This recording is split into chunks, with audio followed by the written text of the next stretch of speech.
Alright, so in between, kejap saya nak cuba set supaya kat Telegram pun dia boleh dengar apa yang saya cakap kat sini. Saya tak biasa lagi.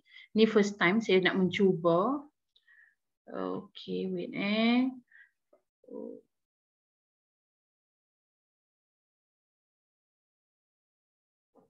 Kita cubalah ya.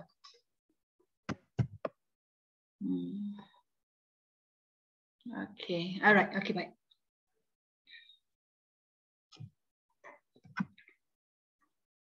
Okey, baik. Assalamualaikum semua. So, kita akan dengan konsep pengujian hipotesis. Konsep pengujian hipotesis. Okey. So, siapa yang really beginner, okey, tak apa, tanya aja. Tanya aja yang mana you rasa terlalu cepat. Sebab kan kita session 1 jam. Okey, and then benda ni benda teknikal. So, bila 1 jam benda teknikal, mungkin saya akan sangat laju bagi yang beginner. Okey, mungkin akan, sebab saya pun tak adalah plan apa yang saya nak deliver kan, tapi cuma yang dari segi apa yang orang kata apa baca sendiri tu memang dah ada nota lah. Tapi kalau saya lebih prefer kepada explanation, itulah menjadi keutamaan. Okey, baik. So as orang kata apa, secara umumnya kita kena tahu bila kita buat pengujian hipotesis, okey, ianya adalah menguji tentang populasi berdasarkan data sampel. Alright. So of course kita kena ada data sampel. So kalau kita ada data tentang population, okay, kita memang ambil semua. Katalah kita nak kaji tentang sekolah negeri Kedah, kita memang ada data semua tentang sekolah negeri Kedah. So itu data population. Okay, so bila data population, tidak boleh menjalankan pengujian hipotesis. Itu yang paling utama. Sebab apa? Sebab tak masuk akal kerana ujian hipotesis ini adalah untuk tujuan nak tengok the populasi tu, is it the same dengan sampel tadi? Tapi since kita dah memang ambil data populasi, jadi kalau kita kira mean populasi, itulah mean yang secara hakikatnya. Jadi kita tak boleh lagi argue, betul ke sampel je ni? Tak boleh lah. Alright, kita tak boleh lagi orang kata apa, mempertikai maklumat populasi. Okay? So maklumat sampel ini yang kita boleh pertikai, sebab itu kita kena test. Wujudnya istilah testing tu, kita nak test is it the sample represent the population. So that's why bila kita buat ujian hipotesis, sebenarnya kita adalah hipotesis tentang keseluruhan populasi kajian kita. Okey, bukan contoh kita buat kajian tentang kanak-kanak yang bersekolah usia 4 hingga 5 tahun di negeri Kedah. Jadi populasi kita ada negeri Kedah. Kita tak bolehlah kata, oh, conclusion tu boleh pakai untuk Johor, conclusion tu boleh pakai untuk Perak. Tak boleh lah. Kita tengok siapa population understudy kita. So that's why pemilihan sampel itu mesti mewakili populasi yang kita nak generalizekan tu. Kita nak buat secara umum kesimpulannya. Alright, so secara umumnya kita membuat pengujian hipotesis adalah berdasarkan data sampel untuk kita generalizekan tentang maklumat populasi. Alright, whereas kita tak ada maklumat populasi. Okay, oleh kerana kita tak ada maklumat populasi lah, kita nak test. Okay, based on sampel. Kenapa kita ambil sampel? Sebab kita nak jimat masa. Kita nak buat dengan cepat. Alright. Kalau dah kata population kita kecil, 100 orang, 20 orang, 30 orang, maka terus ambil population saja. Sebab itu dalam kita membuat kajian, tak salah kalau kita population kita 20, tak salah population kita 100 tak. Tetapi kita kena tengok juga kita punya aims itu untuk proofkan model baru, untuk proofkan penggunaan modul baru, untuk proofkan penggunaan aplikasi baru, sistem baru. So of course kita kena perlukan ramai responden yang agak bersetuju dengan apa yang kita nak buat tu kan. Jadi di situlah keperluan. Tapi sebenarnya dari segi kajian, tak salah kalau populasi kita hanya 15 orang pun. Okey, tak ada pula dah 15 kita nak ambil lagi 3, kecuali kita kata oh 15 tu the whole world. Okey, so 3 tu yang nearby. Itu cerita lain lah.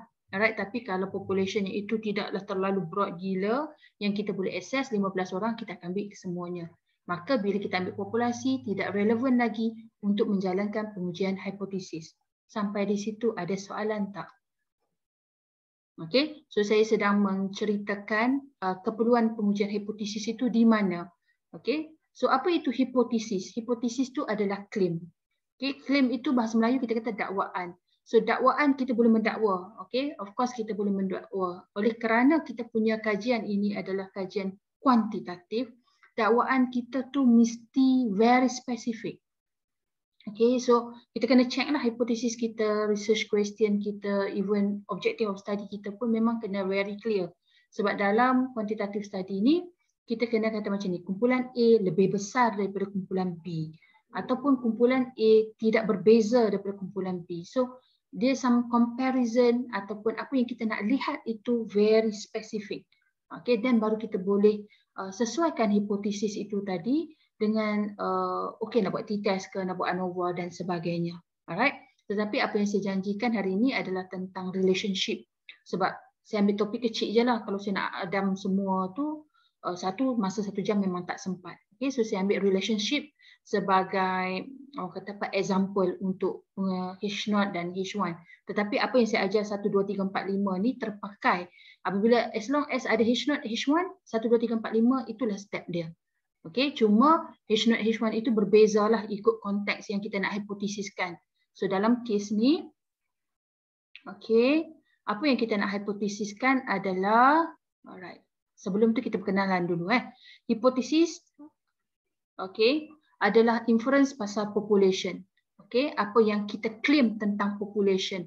Oh, kita ambil data sebahagian daripada belia negeri Selangor. Kita kata, oh, satu Selangor pun macam tu perangai mereka, attitude-nya buruk. So, that's how kita menggunakan maklumat tersebut. Alright. So, kalau kita kata ada hubungan antara data-data yang kita kumpul among 100 responden ini, bahawa ada hubungan di antara attitude dan juga leadership skill. Ada hubungan antara communication skill dengan kata apa, how they behave dengan parents dia ke apa ke contoh, kan? Alright. So benda macam tu kita based on 100, is it the whole pun sama? Di situ keperluan hipotesis. Okay. So bila membuat hipotesis, dia ada 2 istilah yang kita perlu hafal di dalam statistik, iaitu dipanggil null hypothesis. Nama penuh dia null hypothesis, sebutannya H0. Alright, alternative hypothesis sebutannya H1. Ada juga sesetengah buku pakai HA. And then kalau ada yang macam dalam thesis ada banyak hipotesis, you nak letakkan H1, H2, H3, H4 pun tak apa, tak kisah. Alright. Tapi biasanya untuk null hypothesis ni, H0 ni macam orang kata apa, satu standard nama lah yang tak berubah. Untuk alternative hypothesis ada orang buat HA, itu terpulang lah. It's understood. Sebenarnya bila kita baca hipotesis itu, kita dah faham dalam kepala kita, dah terakam dah, oh ini H1 into H0. Sebab ada perkataan tertentu yang perlu diletakkan di H0, ada perkataan tertentu yang perlu diletakkan pada H1. Maksudnya kita tak boleh simply letak, oh there is a positive relationship dekat H0. Tak, dia ada perkataan tertentu. Okay, simbol tertentu. Yang tu kena hafal lah. So that's why saya kata statistik ni tak susah, tetapi konsep dia jadi susah. Sebab satu dia jargon, and then kita kena hafal. So hafal tu yang jadi, bila belum jadi makanan kita letih sikit lah. Alright.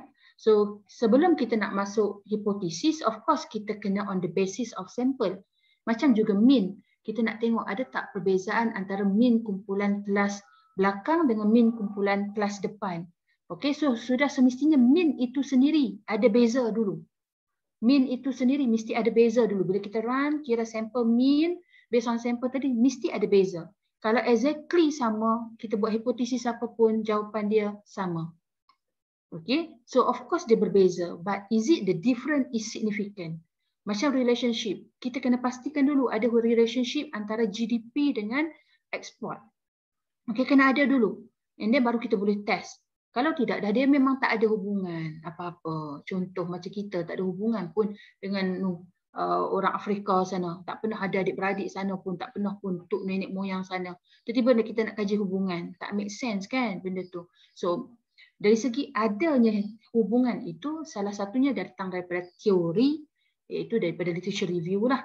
Ya, dan technical part, mathematical. Maksudnya kita kena kira dulu sample correlation. Sample correlation itu mesti menunjukkan positif, maka kita boleh test sama ada dia positif atau tidak.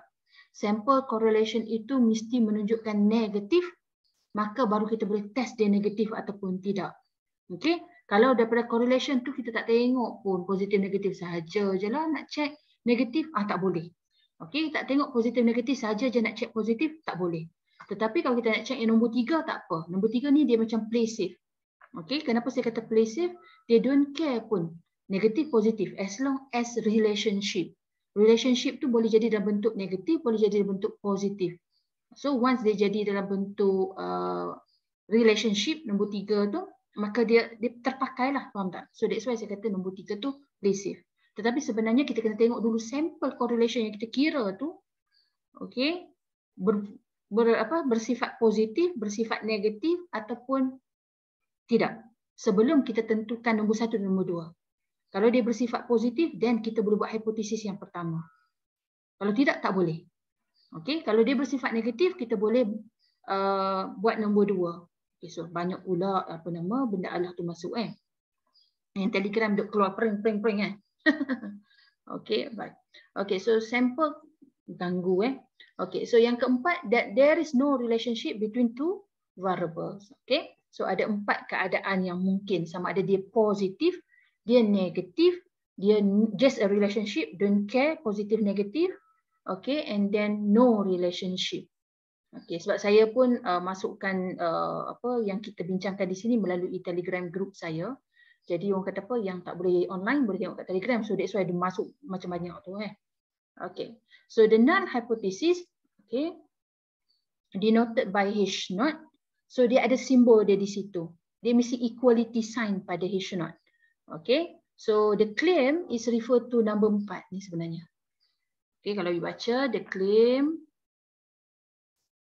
Okay, this one hide form. Okay, saya harapkan dia hide lah, alright.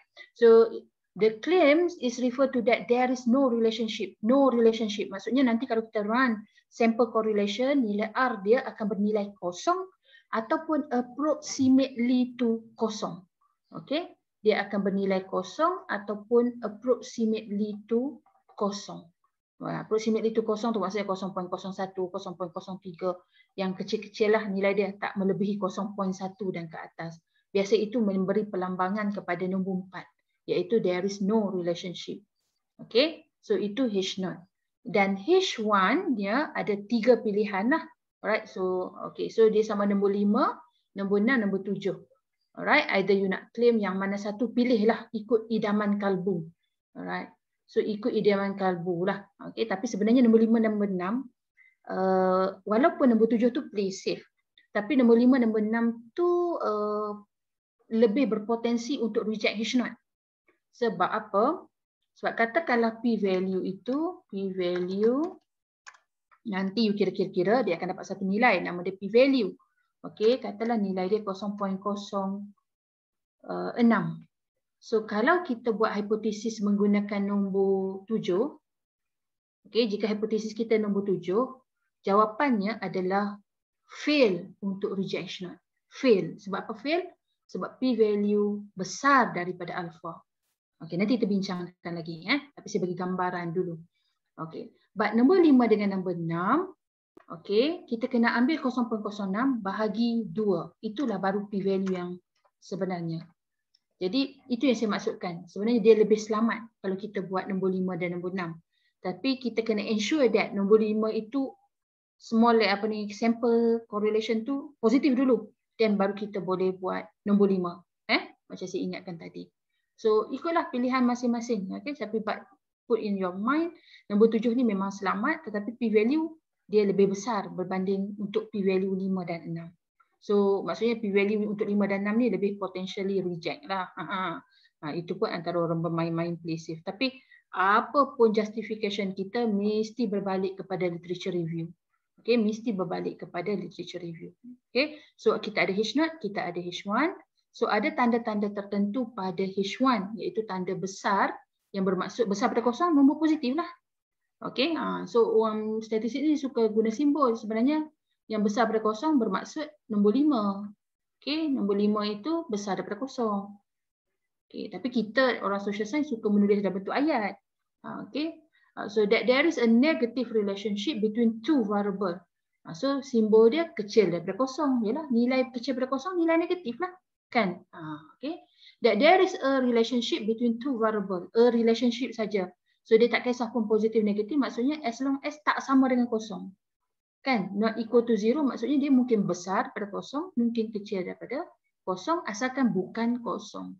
Itu yang diwakilkan oleh nombor 7. Dari segi teknikal yang saya lukis dalam kotak tu. Sampai di situ H0 dan H1 untuk hipotesis bagi tujuan nak uji relationship dua variable. Ada soalan tak? H0, H1 je dulu.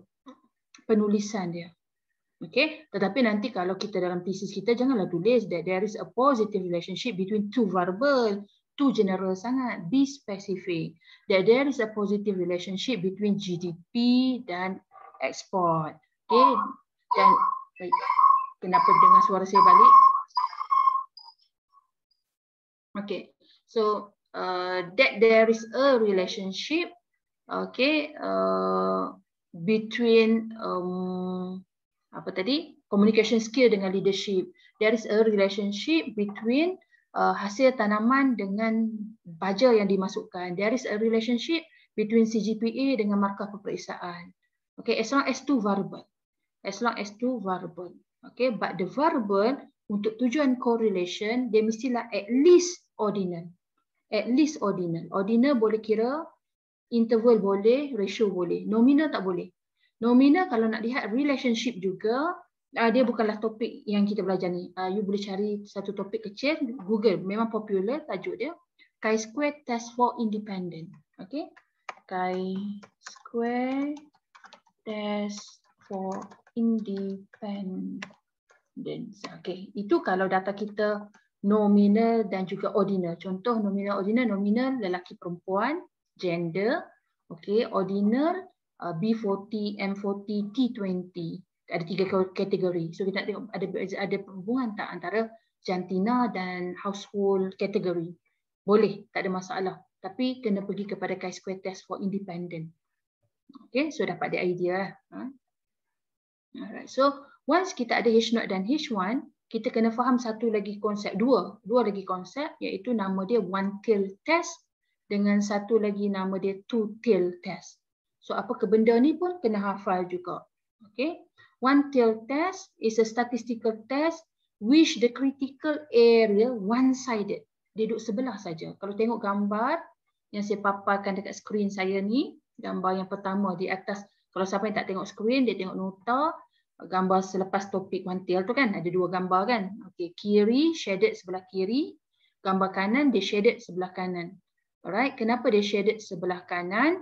Sebab dia untuk testing, kalau you maksudnya either gambar kiri atau kanan, saat lagi dia bergantung di sini. Sekejap saya copy.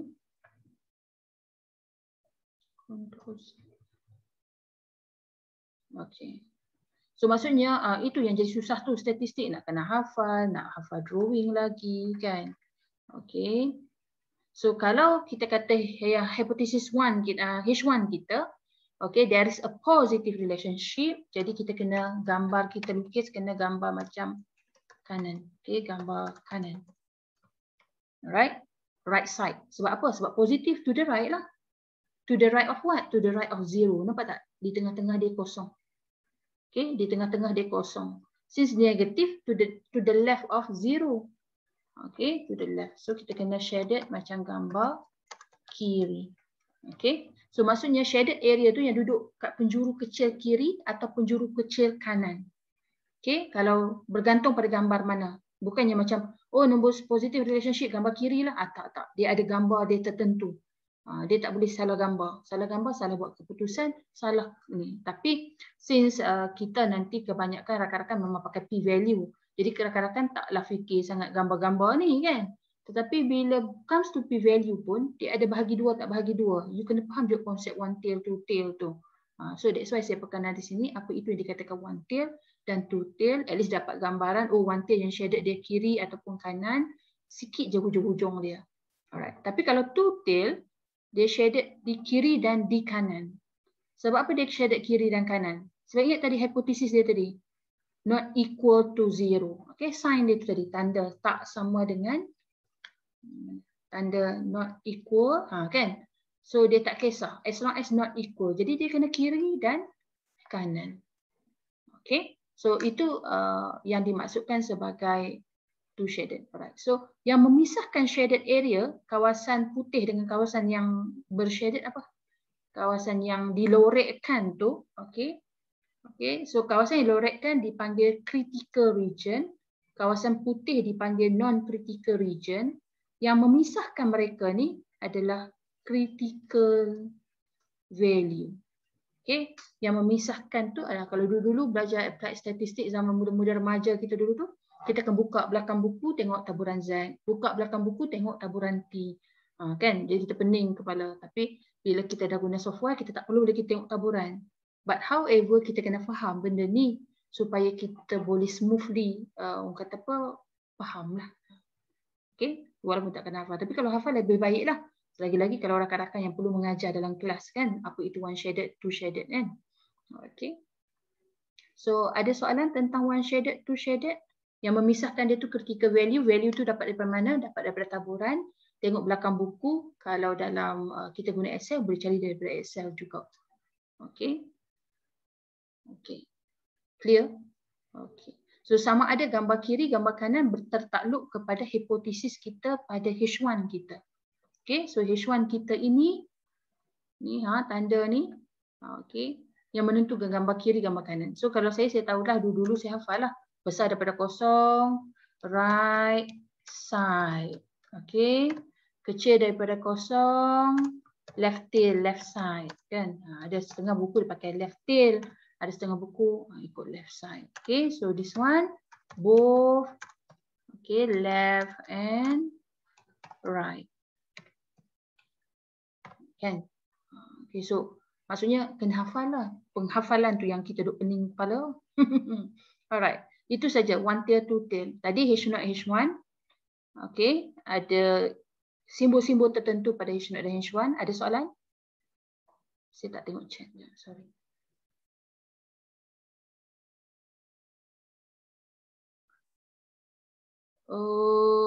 Alternative hypothesis need to be for each response or can be summed together in case I have 3 response. Okay, either alternative hypothesis ataupun H0, H1, null hypothesis, alternative hypothesis, dia bukan bergantung kepada respons. Okay, dia tidak bergantung kepada respon. Respons ini adakah bermaksud responden ataupun maksudkan lain? Yang saya dapat gambaran tadi responden. Dia bukan bergantung kepada responden. Dia bergantung kepada, sekejap, semula saya takut saya silap. Okay, either dia, okay, predicted value. Oh, okay. Dia tak kisah sebenarnya kalau untuk tujuan relationship yang umum, okay, kalau bila you sebut predicted ni, dia tentang regression. Okay, so regression maksudnya IV yang pertama ada hubungan tak dengan DV. IV yang kedua dengan DV. IV yang ketiga dengan DV. Okay. So kita buat pair lah kan. Dia berpasangan. Bila correlation maksudnya co. Okay, sama juga regression. Dia IV1, DV, IV2, DV, IV3, DV. Kalau you ada moderator, mediator pun sama. Dia ada proses dia. Okay. But bagi saya, yang saya terangkan di sini as a correlation, any two variable. So they can be IV1 dan IV2 pun boleh guna apa yang saya buat ni. IV dan DV. Maksudnya kalau tak tahu pun aku tak nak tahulah which one IV, which one DV. Ada data lama-lama ni. Alright, yang ni communication skill, yang ni tentang attitude. Dan aku nak correlate. So boleh gunakan untuk correlation. So maksudnya correlation ni dia sangat orang kata apa? Sangat terbuka lah. Tetapi kita tak boleh tahu influence. Itu keburukan bila correlation. Dia just takat ada hubungan. Okey, saya ada hubungan dengan suami saya. That's it. Tetapi belum tentu saya boleh influence suami saya. Belum tentu suami saya boleh influence saya beli gelang baru ke apa ke. Tak. Okey. Doktor, if significant one tail tu significant jugalah. Apa maksudnya? Kalau gunakan one tail. Kalau gunakan two tail. Itu saja. Sebab kita tak ada lah buat satu benda tu, hipotesis dia sampai semua macam yang saya buat dalam nota tadi. Okay, so kita tahu, oh ada export dan GDP for example. Kita pun nak test one tail, kita nak test two tail. Tak ada. Okay, so kita mesti berasas kepada literature review kita, berasas nak jawab balik problem statement kita, berasas kepada apa tujuan kita nak buat. Okay, so semestinya daripada awal kita kena pilih either one tail ataupun two tail. But technically, jika one tail significant, p-value-nya, okay, untuk two tail belum tentu.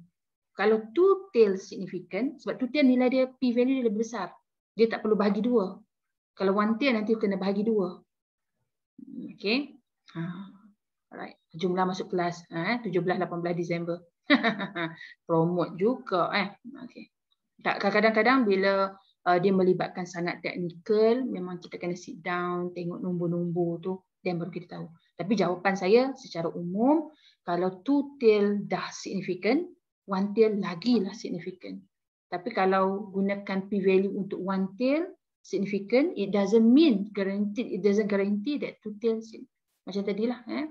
Katalah you dapat run SPSS, okay, p-value kebetulan 0.08.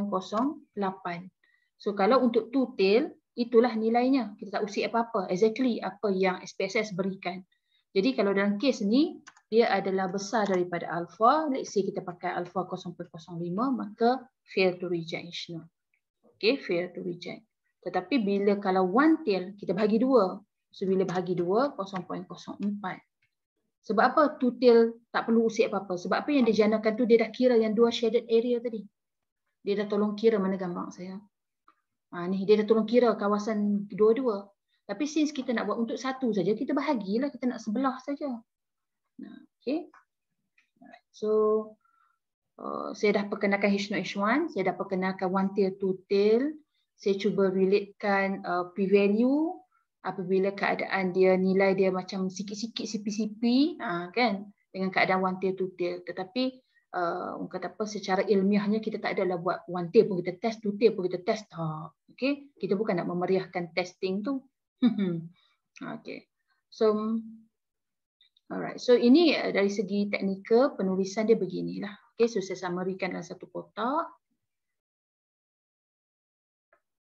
Okay, so null hypothesis. Okay, ini penulisan, ini dari segi teknikal. Kalau baca buku teknikal dia akan tulis macam itulah yang dimaksudkan yang saya tulis bentuk ayat tu.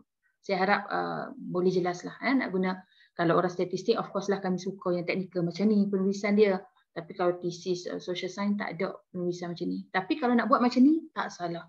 Nak buat macam tadi pun bagi saya tak ada lah salah. Tak ada lah sampai orang kata apa, tukar mazhab ramai belambak dah orang buat. Okay, so based on the summary yang ini, boleh nampak tak kaitan keperluan kita perlu tahu one tail, two tail. Kenapa saya dengar balik suara saya? Okay, saya harap saya tak dengar balik suara saya. Okay, okay, so sampai situ untuk table yang saya paparkan correlation coefficient. Ada soalan tak? Okay. Okay.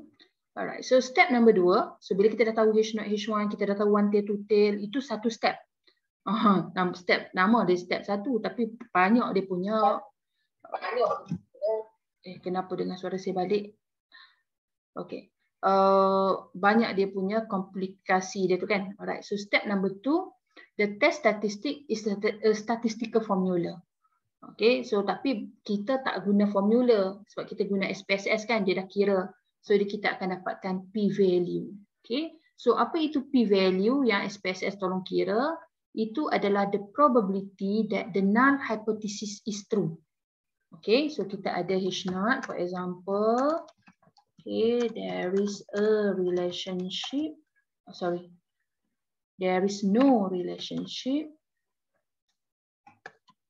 Okay, between study hours and CGPA, for example, right?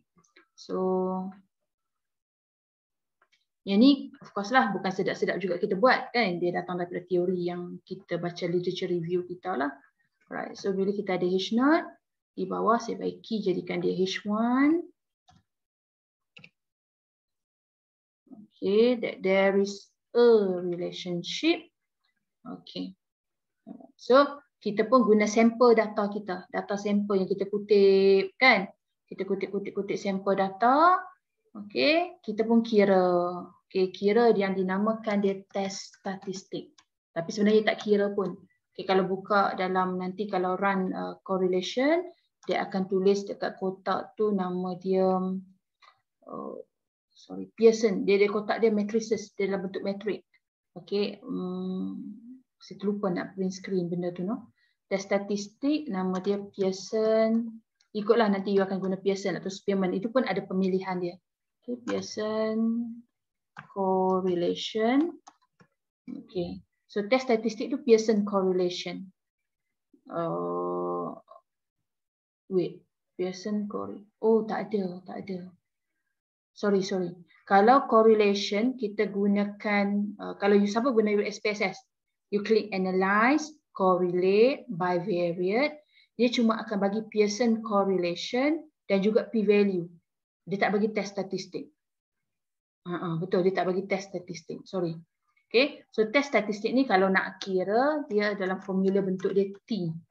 T sama dengan apa 1 tolak N ada R square bahagi N, gitulah. Nanti you cari, dalam buku saya ada formula dia. Okay, so dia dalam bentuk taburan T. Okay, test statistik ni. So daripada T ini di-convert mendapatkan p-value. Sebab apa T di-convert kepada p-value?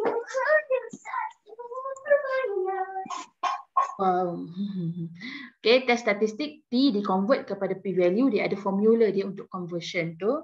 Okay, kalau dalam training of trainer saya ajarlah, saya bagi Excel untuk tahu bagaimana T tu convert kepada p-value. Okay, so p-value ini, kalau kita ada p-value, kita just bandingkan dengan alpha, jadi senang.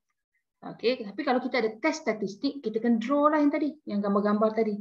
Kena cari critical value, buka taburan T. Kalau guna F test, kena buka taburan F. Kalau guna chi-square test, yang chi-square test for independence tadi, kena buka taburan chi-square. Jadi banyak lagi technical part yang kita tak paksa hafal. Jadi bila kita convert kepada p-value, tak kisahlah T ke, F ke, chi-square ke, Z ke, what kind of distribution, Poisson ke, distribution ke, semua kita akan convert dia kepada p-value dan kita banding dengan alpha. Itu jadi senang. Okay. So bila kita dapat p-value katalah macam tadi saya kata contoh dia 0.08. So apa benda Allah ni? Okay. So apa maksud p-value tu? Itu adalah nilai kebarangkalian penyataan kita pada H0 ini benar. Apa kita kata ke H0? Okay. Kita kata there is no relationship. So kebarangkalian dia 0.08. So kalau kita ikut kita belajar teori kebarangkalian dulu-dulu antara 0 sampai 1. Jadi kalau kita tengok 0.08 ni kecil. Okay, jadi kita kata kebarangkalian H0 itu benar adalah sangat kecil, sangat tepat lah. Betul tak? Okay, so this is a kebarangkalian bahawa H0 itu benar. Alright. So, sorry, bukan kecil. So, bila betul lah kebarangkaliannya H0 itu benar, kecil saja. So, maksudnya potensi, betul tak? Kebarangkalian H0 itu benar hanya 0.08. Kan, kita kata kecil lah dari segi kita belajar probability, dia mesti close kepada 1 baru probability benda tu akan terjadi. Benar, okey? Tetapi dalam p-value ni dia ada indikator dia, cut off point dia. Okey, berapa besar is besar, berapa kecil is kecil adalah p-value mesti kecil daripada alpha. P-value kecil daripada ataupun kecil berbanding alpha. Okey, berbanding. Saya cerita apa itu alpha, berbanding alpha. Okay, p-value kecil daripada berbanding alpha, maka kita reject H0. Jadi bagi dalam kes ni, p-value ni masih besar. Okay, dia consider as besar. Sebab apa besar? Sebab dia tidak melebihi alpha, selalunya kita pakai 5%. 0.05. Okay, jadi bila kita bandingkan 0.8, 0.05, cut off point dia 0.05, maka p-value itu di-consider sebagai besar. Jadi probability untuk H0 to be true tu true lah. Itulah p-value. Sebab itu kita kalau boleh kita nak p-value yang kecil sangat. Kecil berbanding 0.03. Okey. Ada juga sesetengah SPSS akan buat macam ni. SIG, dia pakai istilah SIG sama dengan 0.000. Okey, itu bukan bermaksud p-value kosong. Okey, itu bermaksud dalam decimal point dia kosong. Tapi di belakang kalau kita ambil 7 decimal point ke 8 decimal point ke, mungkin dia 0.0006. Okey, mungkin 0.00156. Okey. Sebab tu kalau sesetengah artikel you akan tengok ditulis P kecil daripada 0.00. Itu maksudnya dekat dalam output tu kosong, tapi dia bukanlah kosong. Cuma dia kecil daripada kosong. Itu pun cara penulisan. Okey, faham tak ni? Okay, p-value adalah kebarangkalian bahawa H0 itu benar. Jadi kalau boleh kita tak maulah H0 itu benar. Kita tak enda H0 itu benar. Sebab apa? Sebab selalu kita nak buktikan ada relationship. Kita biasa nak buktikan positive relationship. Kita biasa nak buktikan negative relationship. Kita cuba nak buktikan pada H1 biasanya. Tapi tak mustahil. Ada masa kita nak buktikan H0 itu benar. Ada keadaan-keadaan tertentu yang mungkin dalam eksperimen kita nak buktikan bahawa dua uji kaji ini tak ada hubungan apa-apa. Kita ada. So, jadi claim kita pada H0. But most of the time kalau boleh kita tak nak H0 itu benar. Kita nak H1 kita yang benar. Sebab itu p-value kita nak p-value yang kecil. Faham tak? Kenapa p-value ni asyik kena kecil. Alright. So, step 3, macam saya kata tadi, kena tengok buat lukisan, cari critical region. Tetapi oleh kerana you nak berbanding dengan alpha, okay, so saya nak cerita di sinilah kenapa alpha tu 5%. Kenapa bukan, kata apa, di sini saya bagi tahu. Okay, alpha is typically set 5%, but cannot be more than 10%. Among statistician baru ni, supervisor saya taklah baru last year, dia dah forward satu artikel di mana among researcher, statistician yang buat eksperimen, dia kata should be bukan 5%. Should be 0.05 ke 0.5%. Maksudnya lagi kecil. Dia kata sepatutnya bukannya kita pakai 5%, ada yang ini secara umum yang sebagai buku, mana-mana buku kita baca 5%, 1%, 10%. Alright, tapi ada researcher ni dah mula membuat artikel, dia orang dah submit, dia kata 0.5%. 0.5% maksudnya 0.5 bahagi 100. Kan? Kalau 5%, 5 bahagi 100, 0.05. Alright, faham tak ni? Okay, so itu tak apalah selagi tak muncul lagi artikel tu, kita pakai dulu 5% hingga 10%. Alright.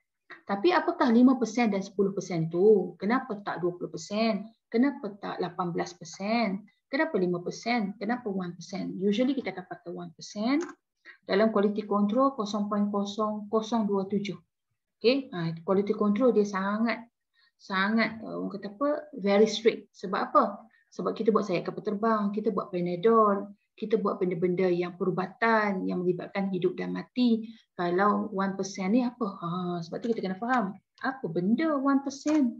Kenapa quality control nak lagi kecil? Okay, sebab ini adalah risiko untuk kita salah saya buat ayat kampung membuat keputusan. Okay, sekiranya kita simpulkan bahawa reject H0. Alright, once kita kata reject H0,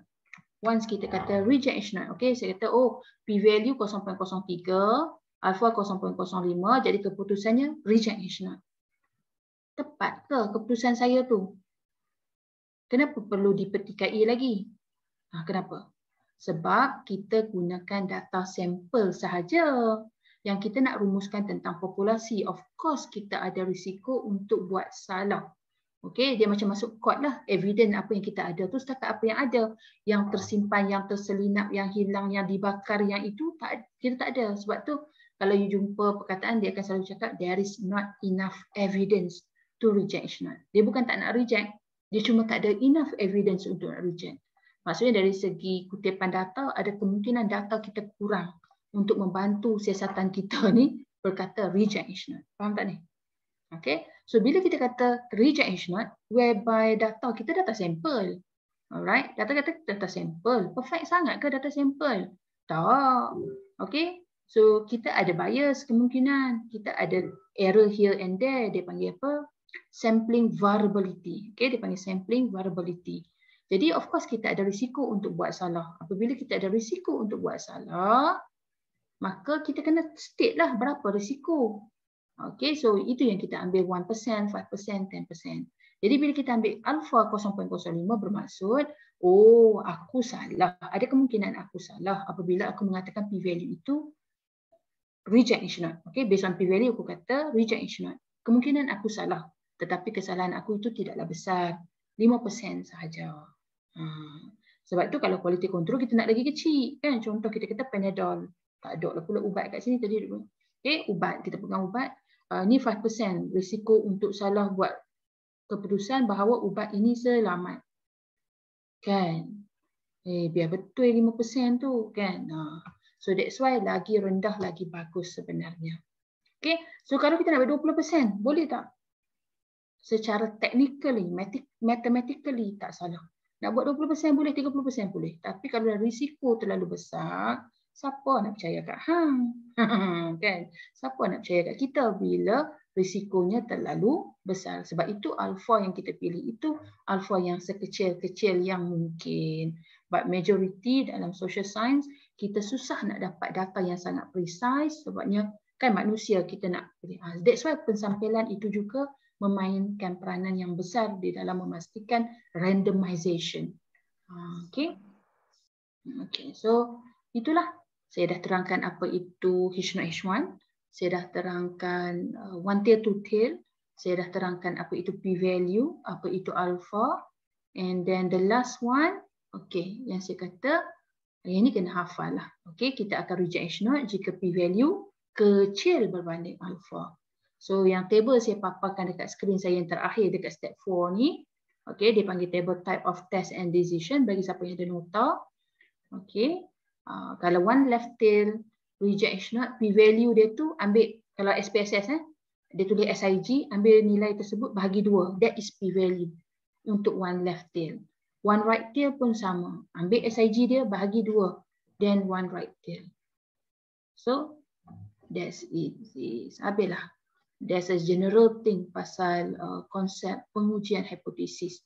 Okay, so tak ada dah nota. Habis dah takat tu je nota. Elok-elok lah ni. Ada 15 minit macam tu je lagi untuk Q&A. Alright, so ini secara umumnya. Okay, tapi apa yang saya gunakan example untuk penerangan hanya melibatkan correlation. Tidak melibatkan mean. Sebab banyak lah kan. Okay, correlation dalam modul saya yang keempat. So kalau kita nanti kelas 18 hari bulan, sesi petang. Okay, and then mean apa semua tu 18 hari bulan sesi pagi. Okay, baik. Ada soalan lain saya tak tengok. Okay, so ini antara orang kata apa isu-isu di dalam dunia penyelidikan adalah tentang non-probability sampling technique. Okay, okay, saya pakai mazhab saya lah. Okay, sebab kenapa saya kata mazhab saya? Sebab ada je orang yang buat hipotesis yang menggunakan non-probability sampling dan berjaya publish paper yang hebat-hebat. Okay, jadi saya no comment lah dekat situ. Alright. Tetapi apa yang saya belajar, okay, apa yang saya faham, okay, probability sampling ini konsep dia random, rawak, dia bukan rambang. Okay, rawak ni maksudnya kita tak tahu kalau kita pilih Ali, adakah selepas itu mak kepada Ali ataupun ayah kepada Ali, kita tak tahu. Okay, mungkin kebetulan sahaja keluarga dia. Okay, so kita tak nak dia macam convenient sampling, benda yang kita tahu di circle yang sama. So bayangkan kalau satu negeri Kedah, dia berkelompok dekat Kubang Pasu saja data tersebut. Okay, dan tiba-tiba kita nak generalize tentang satu negeri Kedah. Is it fair? Tak fair lah. Jadi kita kena make sure kita pilih sampai the whole negeri. Sebab itu wujudnya istilah stratified, cluster, systematic dan yang lain-lain tu. Untuk make sure data kita tak ada bias. Itu je. Kita buat non-probability sampling ke, probability sampling ke, isu utama adalah untuk elak bias. So bila data tu tak bias, bila kita nak buat generalization finding kita, tepatlah. Kan? Kita bayangkan kita masak Maggi, kita letak masak Maggi dulu, dan letak perencah belebuk kat situ, tutup api, terus rasa yang sebelah tak ada perencah. Rasa dia lain, kat tengah perencah, rasa dia lain. Instead of kita kacau semuanya, kita ambil randomly, Kan dalam kuali kita tu dia rasa lain. So that's the analogy lah pasal probability sampling dan non-probability sampling. Tapi ramai je yang guna. Jadi kalau dah teruskanlah, carilah supported document. But statistically benda tu tak betul. Okay, walaupun that's why. Tapi untuk hipotesis, okay, so non-probability sampling ni tak salah. Cuma jangan gunakan untuk hipotesis. Guna untuk tujuan lain. Sebab dalam metod kuantitatif tidak semestinya semua orang buat hipotesis. Sahaja kan, ada orang dia tak nak hipotesis. Macam contoh kalau kita buat untuk company, research untuk kajian tindakan, research untuk industri, research yang umum lah, yang bukan akademik pure punya ni, non-probability sampling je kita pakai, tak apa. Okay? Sebab yang kita nak keluarkan pun percentage, deskriptif, frekuensi, mean, tak apa. Tak ada masalah. Okay? Tapi bila kita ambil data tu tak represent the whole population, itu yang jadi masalah. Jadi sia-sia je lah kita faham one tail, two tail semua tu. Okay, so itu saja kot, tak ada soalan lain.